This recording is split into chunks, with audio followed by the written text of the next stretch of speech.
What's going on, everybody? Pete with Auto Repair Tips. In this video I got an 18 Hyundai Tucson, whatever this kind of car is. Lady was driving along, and at first she developed a misfire, and while she was driving the vehicle it would start shaking real bad on her. She never did anything with it. She continued to drive it like that.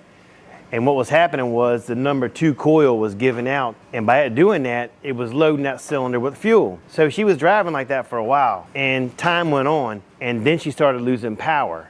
So now she has a misfire on the number 2 cylinder, and the car is losing power. It's like almost like a bad transmission. You give it the gas and don't want to go anywhere. So what I did was I took the car for a test drive, and I confirmed her complaint: no power and a misfire. At first I wasn't going to make a video on this, so I didn't take you guys along for the ride.